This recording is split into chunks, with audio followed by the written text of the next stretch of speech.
السلام عليكم ورحمة الله وبركاته. الشمع عركفوني وريا من تبرك بدنس بك جرتت نجا فيا كوات ناس نجتا دبين تيا في تسمية بك جرتي جبدو دي مجرتي خرافة قول إيرا دي مجرتي أن إلى هدي خنا قدتي يا نتوري دبين اسمه ديم تو قدتي يجورا أما دبين أي سديت أكو ما خليسا في ينقدا جرتن أبوليسي ورقاسي خنيف جي إلو لا خن توري جتشو أركتن أما edoo obboleessa kiyyan dawwalee jechisaa iddoo addaan naan baane akkaan dhageetti akka waan gandis warri sumayyaadhaa jechuudha. Mana keenya ganda keenya dhufanii manguddoo fudhatanii jechuudha. Baallamataniiti maaliifi waraquma miti yoo teenya nuti yoo jiraatti akka gartee abbaa manaa taatee isa bira jiraattu barbaadu. Kanaaf inni immoo fuudhee kan nuti quban qabne kan namta quban qabne biyya namaatti erge biyya namaa jaanii gandii jechuu dubbii lallaaftuu akka nuti haasofnu tana nuti as haasofnu osoo hin taane gandi manguddoo waliif fidaa jiraa jechuu jiranii. Kanaaf mee walumaa galatti obboleessa kiyyaa edana bilbilee turee neetwoorkiin nu qaqqabee adda baane mee waan jiru isarraa kan adda hubannu ta'a adda baafannu ta'a jechuudha. Dubbiin nu harkaa kuttee jirti jechuudha dubbiin guddattee jirti. Anammoo ilaa akkana dubbiin tun gabaattee ilaa bakka kana geessi jee hin yaadne jechuudha. Kanaaf waan ajaa'ibaati. Rabbi khayrii haa godhu. Maaliif jennaani dhuguma rabbii dubbachuudhaaf an hogguun waan san dalagu haga kana namni kun hundi balaaleffatee jee yaanne ummanni gaa naannoo keenyaa hedduu beektan ni jaalatan ilmaan kana. Hello.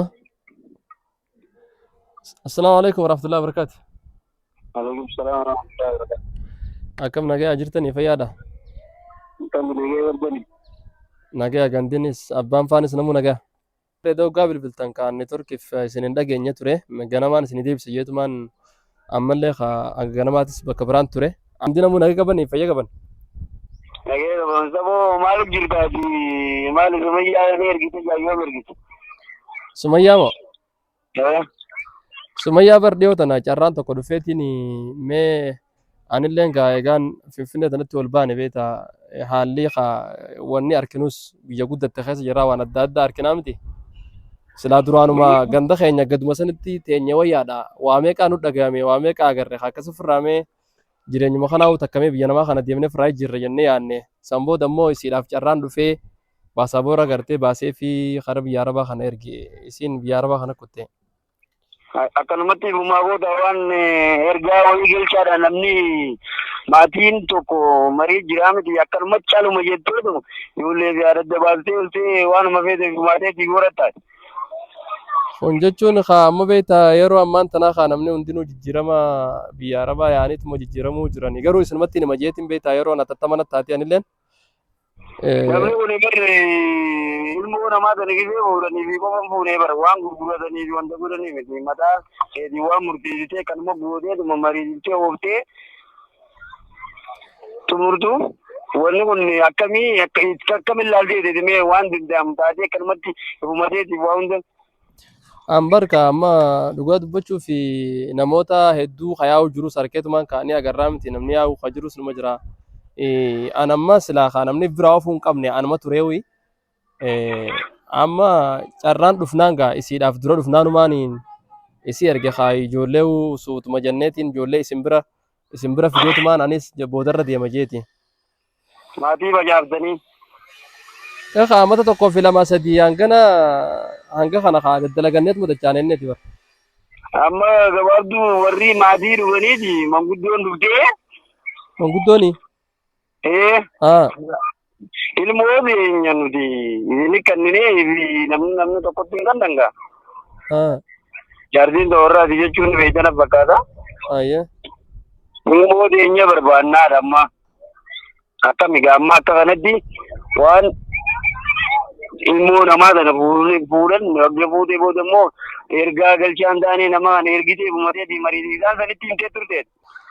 Isaanis waatiin ni bari isaanis nam tokkottuu ni himne laal ani isinis qaatti isinitti himnaa yookaan ammoo yooniif gartee waan kana yoo himne nu harkatti illee fashaleessan jechuu qalbitti yaadeetumaaniin eegumaan erge boodaan isinitti hima jee osee beekta isin ammoo eega kuttee telefoona cufattee naaf hin dawwalle turtee eegas warra isaaniitii dawwaltee warri isaanii kaa obboleessaan natti dawwalee ture mitiyyoo teenya akkana ergitee maaliif ergitaa yoo dadhabde nuun golchitu amma immoo nuti gartee waan biraan barbaannu waraqaati yaranaa fuudhaa jettee jee mucaan dawwalee. Amma ragaa isii irraa fuudhaadhaa jaanii manguddoon durbtii asii lolu jirti. Ganda dhufanii moosa? Egaa maarree ammaas jiranii ammaan uummata kana egaa deemuu sanuu hin dhageenye nuti waraqaa fi waan isin haasoftan hunda quban qabnu. Yoomii deemuun tunu akka waan qalleef irra taateen na fakkaatu jira bilbila dabana kana bakka hojii jiraa fi maarreedhaa fi giseenii fi neetworkiinis dargachuu hin dandeenye ture. Amma gaa manguddoo sanaan maalaa jaarrii namni hundumee achii lolu jiran. Wayi amma duuba maali gaara kennee kanaa kun wayi haadha mana kiyyaati nuti yooniif gartee jireenya kana gartee namuu mataa fiitiif jiraata. Immoo dur jirtii gartee biyya alaatis deemee namni biyya arabaa deemee dalagachaa jira. Yeroo ammaatis namni hedduun akkasuma biyyarraa beeti kan hojjechaa jiru. Kanaaf kun qomna garii waan dilas akkasitti guddisanii amma dhufanii ganda dhufanii gartee rabshaa isin kaaniif waa qabaniyya. Amma namni kun barre waraqaa fi maarree gallaalii sanatti ilaalanii ilmoo teenyee wajjiiftanii jiraatan qabrii jiidha yoonii fi jiraatte immoo jiruu siitiin as kan naayoo siin jaan. Kun jechuun biyya arabaa jirti isaaniifuu dawwaluu jirti. Amma gaalaa kullaa. Waraqaa sarragaa namni kun bara ammas si'uuti darbuu fakkeenyaaf waraqaati irraa naafuu ragaa gisee jette. Akka waan barre bakka wanni kun akkamigaa akkasitti mee akkamsi fakkaatee yeroo bootaatiin. Jechuun kaammoo waraqaa irraa fuudhaa beektaa yeroo san dhugaa isiin hin deemu anjoolumatti jabraa hin deemu illee haasawaa turtee anumaatu gartee deemuu qabdaa deemii jijjiiramtee jijjiiramaa waan barbaannuuf deemtee hojjechuu qabdaa jee anumaatu yeroo san dirqamallee itti godhe hoggusan jechuudha. Amma isiin gaamma aaruma san faafi gartee waraqaa irraa fuudhaa jettee amma natti fakkaata. Waldubbiidhaan jirtanii jibiisin. Naa hundi biyyee baran eegachi dheete telefoona cufatte kun warruma isaanii dawwalte malee anumatti hin dawwallee wani. Inumaa fi waldubbiitti hin jirtanii jechuudha. Waldubbiitti hin jirru eega deemte anumaa hundi dubbifnee wan. Dhimma kana egaa amma manguddoo sanaan maal jaanii ree makas. Manguddoon duba maali manguddoonni gartee wanni isaan barbaadan yoo taate gartee amma isaan intala teenya waraqaa irraa nuu fuudha waraqaa nuu kannaa jechuun aanuu gadhiisuu hiijaa immoo maal jechuu jiran. Lameenuuti bakka waraqaa isii kan isiin jirtu kanneen yaayyumaa gallakkisuu bakkaadha. Eega dadhabdanii isinis ilma keessan jireenya isaatii wajjin wanta gootanii adda baasuu kana murteeffate. Waraqaa isaa kannaaf jechuudha waraqaa isii kannaaf jechuu jiran jechuudha amma walumaa galatti.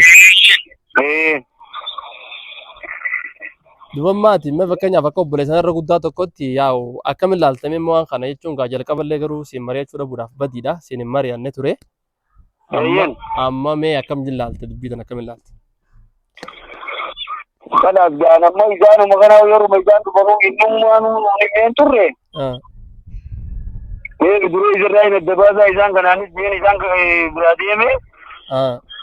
Amma biyya gaabaan si gaafa dhugaatis waan kun waaree makka isaan himanii tana himta.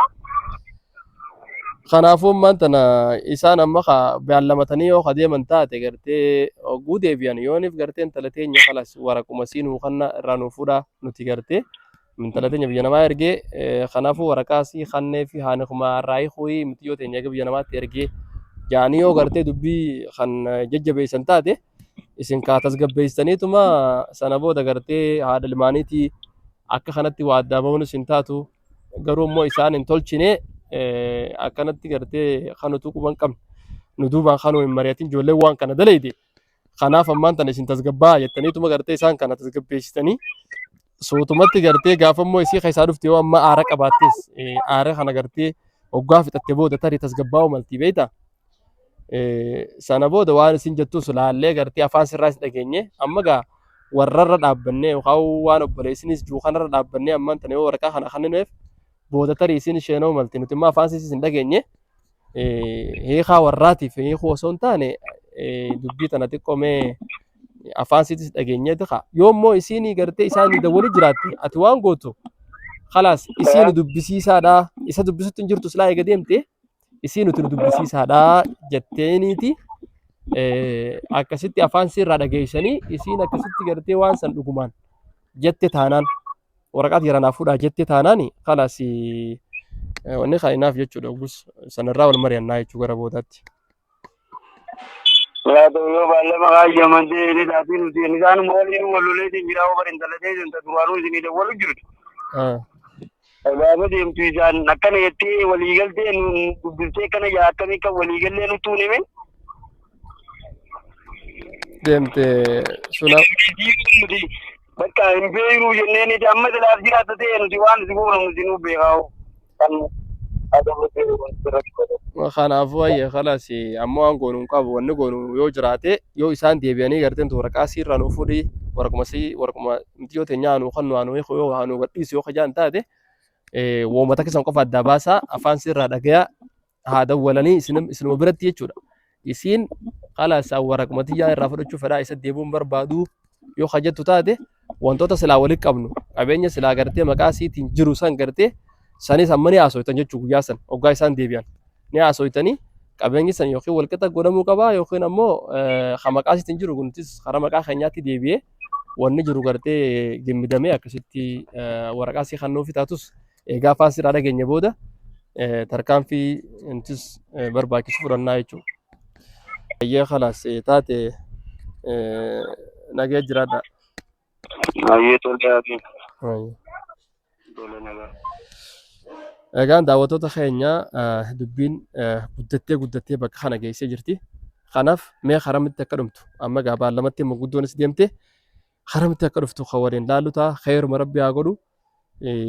Abbaan if dhahee if hin dandamuu jette Oromooni dubbiin deemtee bakka kanarra geessee waan jirtuuf kanaaf daawwattoota keenya du'aa nu godhaa isiniin jenna.